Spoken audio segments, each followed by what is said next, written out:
The next person I'm going to invite, I've already referenced, and that's Jim Fowler. Jim and I have also, Jim has had his unique ride through this course. Jim's gone back and forth and sideways many different times about who he is and who he isn't and what he can do and what he can't do and whether he understands or whether he doesn't understand or how he contributes or doesn't contribute or if he's going to make it or if he's late or if he's here or what he's, and on and on and on. And we all know Jim Fowler for sure. A total, you can see all the smiles of everyone who's smiling in the bunch. We all know Jim Fowler for sure. A terrific musician, a super friend, a total friendly man, a loving soul. It is a true honor to have been leading him through this remarkable course and to know where he is right now and have him show it off to us right now. It's just a blessing. So Jim Fowler, 12:55, your game, sir. Just like clockwork, I have revamped my presentation, what I want to share, based on what I've seen so far. Katie's assisted me with it because she's going to show a portion of the podcast that I produced. And I want to say something to Sheila James, because I don't know if I was the musician you were referring to. And I noticed earlier I said, well, I'm just a musician. I'm not going to end world hunger or poverty or end racism with my music. And I'm going, well, who said that? The little Jimmy said that. But that's okay. Jimmy's, just so you know, about a year ago, I discovered the part that I was hiding from the world was being a kid. Now, I was teaching at the time 7 levels of elementary school music. That's the best place to show up like a kid as a grown-up, but be a kid, to teach. So, where am I? So, I started out like, I would say to myself, Dr. Fred, hurry up and slow down, would you? Like, he just kept putting it, do this, you can do that. And then Sean Offenbach came into the picks. Here's how you make a podcast. I'm like, what? And I shared with a friend yesterday that what this course has been like is learning a new language. I took French in college, and I could actually speak French a la carte at the restaurant where I worked later on in life. I can speak Spanish well enough to give somebody instructions, and they'll find where they need to go. But this was like a new language for communication, right? So I am a songwriter. That is what I've done for the last 20 years. And I started out with the title of my podcast being, What is Music Anyway? Now, I think it's going to go back to another title, which is, What is Your Song? Because a long time ago, I recognized that when people are acknowledged and appreciated, they just blossom. And I have acknowledged and appreciated 40 individuals in my life just by writing a song about them, okay? Now, what I want, Katie, if you could do is just play, you're going to see the podcast that got created, and it's really I'm just not used to being this slick and polished, like don't put a beautiful photo of me with that cover and it's like I want to back away from it and be kind of hidden. So it's over now. So Katie, if you would play the first 3 minutes of this podcast that I had conversation with one of my best friends who actually sings the duet on my album. It just to give you a taste of what I like to talk about and allow others to talk about. So Katie, if you would.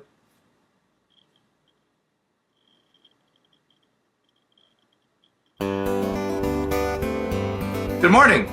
Welcome to my podcast. I'm here to talk about music and all of the implications music has in life. We listen to music, we play music, we sing music. It's everywhere.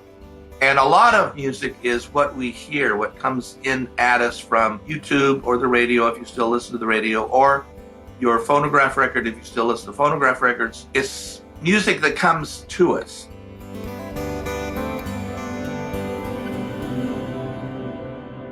I'm interviewing today, this morning, my guest is Joanna Dessaw. She is a trained vocalist She is music, okay? And I'll let her speak for herself. But one of the things I learned about her is that she can sing in a range of voices that allows her to sing in two different sections of a chorus. Four voices: soprano, alto, tenor, and bass, standard vocal chorus.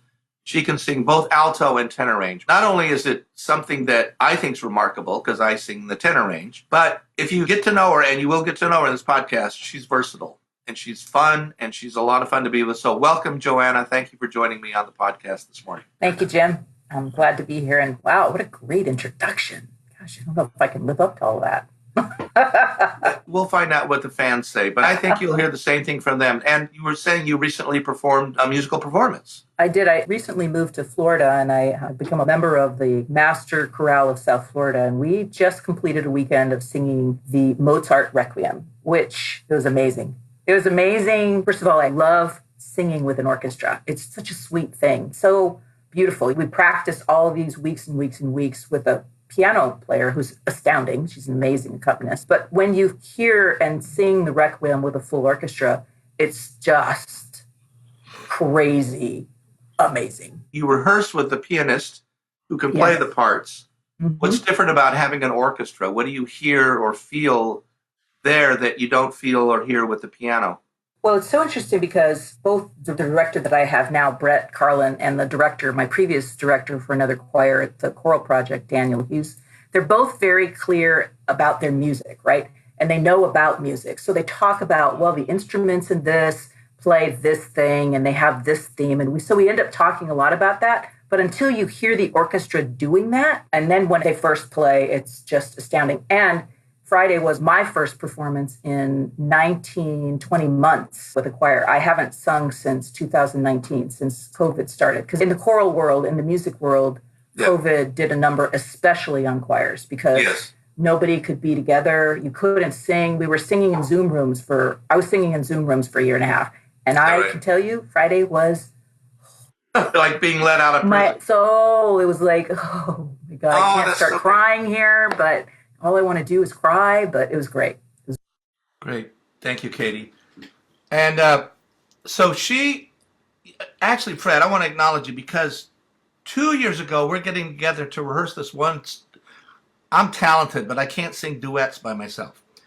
So she's going to sing the female vocal part for this one song I wrote. And we sat in my living room right here, and we said to each other, we just have fun. We can talk for hours about music. And she said to me, we should do a podcast together sometime. 2 years ago, okay? So, no accident. By the way, the album on which she and I sing, I'm going to put in the chat, shameless marketing here, is called People and Places, and it's a collection of 14 songs that I've written over time. I'm now going to show you the podcast conversation I had this morning with Bob Montreal. He wanted me to write a song for his 25th wedding anniversary. So I will just open that up and share that with you now, and we just watch it together.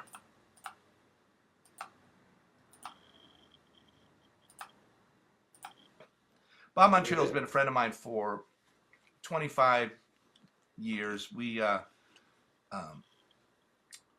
just been good friends. And he got word that I was a songwriter. And he came to me and said, hey, my 25th anniversary is coming up. Would you consider writing a song?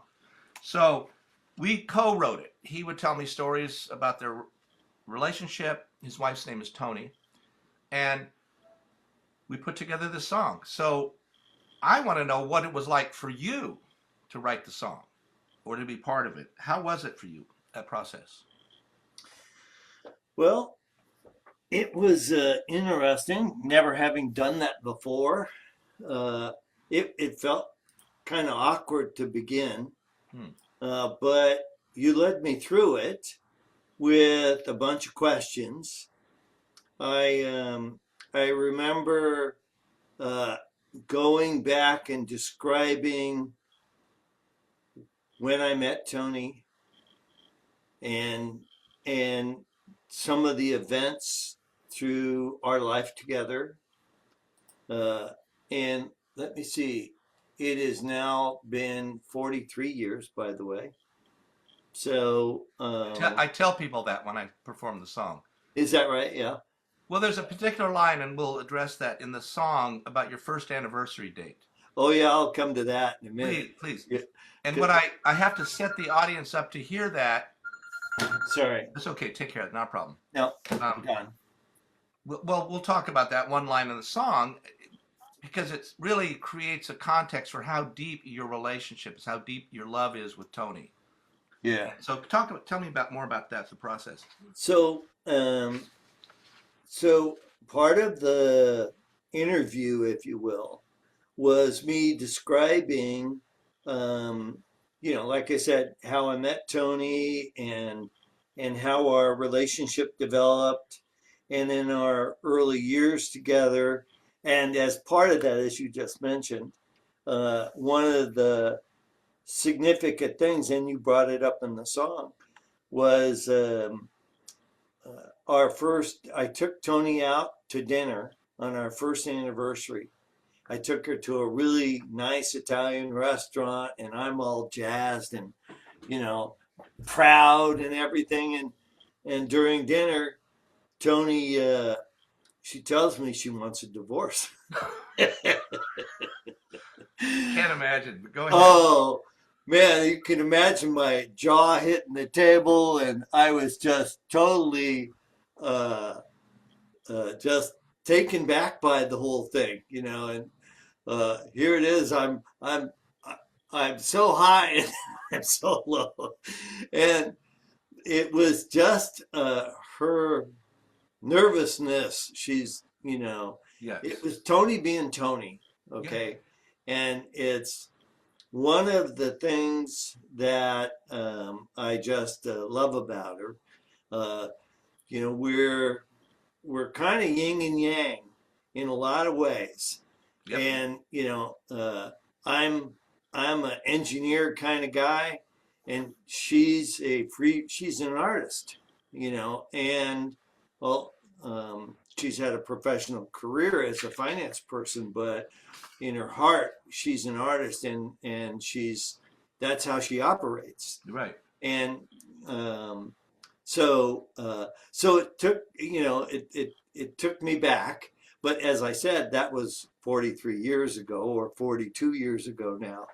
So if I can just let the audience know, I'm going to say what the stanza is in the song. Yeah. On our first anniversary, I have to sing it sometimes to remember it. Go for it. On the day we were wed, you wore flower garlands in your hair. Yep. On our first anniversary date, you wanted out. You gave me quite a scare. Yeah, you got a spirit that's wild, but your heart's as pure as a child, and every memory makes me smile. Because that's the line. I mean, it's a line of the song because, I'm going to tell you too, I asked her later, I said, wow, looks like Bob had some work to do, right? Like a man, you have to pony up to the bar, whatever you got to do to make it work for your wife. She goes, no. I had some work to do. That's what she said to me. I thought, wow. But go ahead, tell me more about that so that your world of it. So it certainly was one of those memories that stuck with me, right? So, but,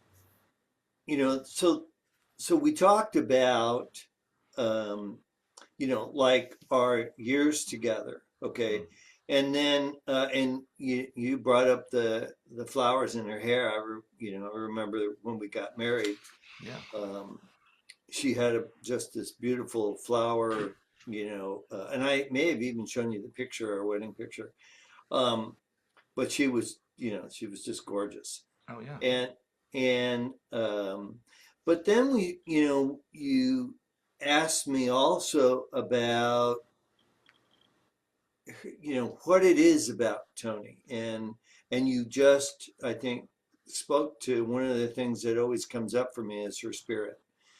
She's got an incredible spirit, wild side, but and I'm more kind of like a more regimented, I guess you could say. Told you I'm an engineer kind of guy, but I remember. so it's made for a beautiful relationship, and that we can balance one another. And it's taken me for a wild ride on occasions. Sure.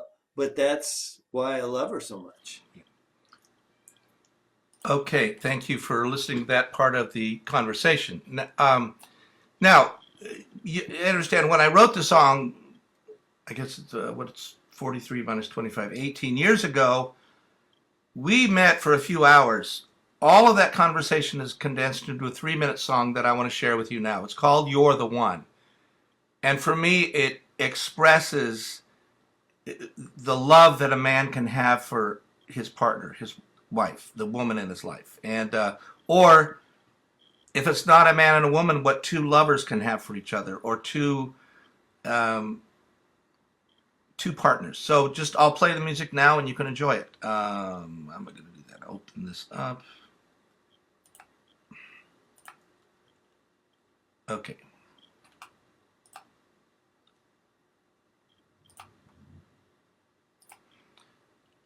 So again, my album is on Spotify and other streaming medias. Here's the name of the album is People and Places, and here is the song. 1, 2, 3, 4.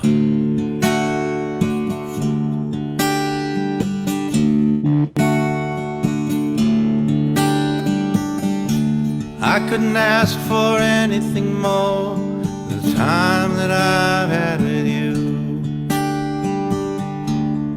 Quarter of a century's passed. The love that I feel is like new. I remember the day we met. How lucky can a guy get? Looking back, there's nothing I'll ever regret. Our love was a magical world, a carnival merry-go-round. Thought we were just turning circles, didn't know we would go up and down. But every inch of the way, we've always chosen to stay. Just take a look at where we are today. On the day we were wed, you wore flower garlands in your hair. On our first anniversary date, you wanted out, you gave me quite a scare. Yeah, you got a spirit that's wild, but your heart's as pure as a child. Every memory makes me smile. You're the one. Yeah, you're the one. Love is a word that we speak to those who live in our hearts. Love is a place where we stand, even though we may be miles apart. Here's what will always be true, no matter what we go through. There is no one that I love the way I love you. You're the one. Yeah, you're the one. Baby, you're the one.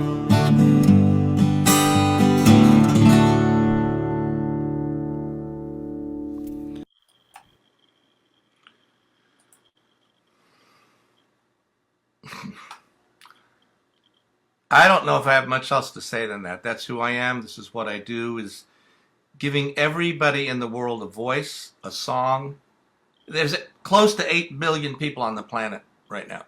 I'm not going to get to all of them. I know that. And I'm going to keep expressing and giving voice to who people are through a song. So that anybody, you probably kind of know, you know this guy now. You know Tony. You haven't even met her or seen her. So that's who I am, and it's a result of this podcast, Dr. Fred. I was like, what? So I'll let you have the final words here, because Well, it's what a cool ride you took us through. Thank you for that. Ultimately, music and podcasting go together very well. It's an auditory medium, one way or another. Almost every podcast has music on the way in and on the way out, and some podcasts are even about music. So how is, if you can answer this question, I'm really curious, how is your music and podcasting going to flow together in the next several years?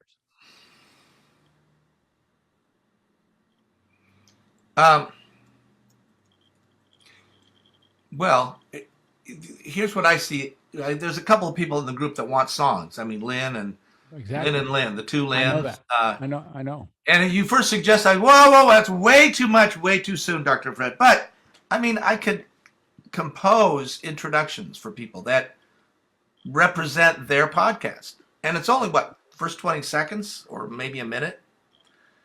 And I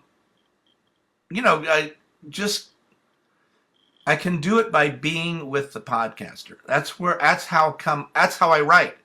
I could be with Sheila James.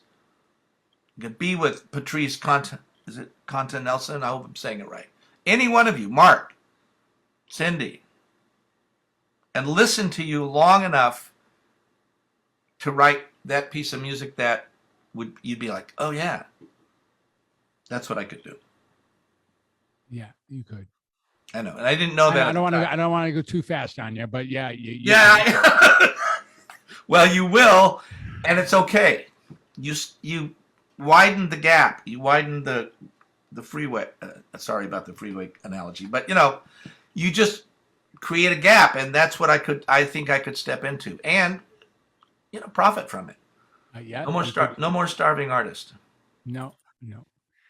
All right, Jim. Well, thank you so much for sharing with us. Thank you for letting us see you in interview on both sides. Thank you for letting us hear your gorgeous music, and to deal with your friendship, who you are with your homie men, and your friend there of 25 years, and who you are with love, actually, at the center of all this. That's very beautiful. So thank you for sharing. Thank you. It's really been a deep pleasure working with you these last 4 months, and please stay in the community. And I can't wait to hear what else is in front of you with the music. Okay. Thank you. You're welcome.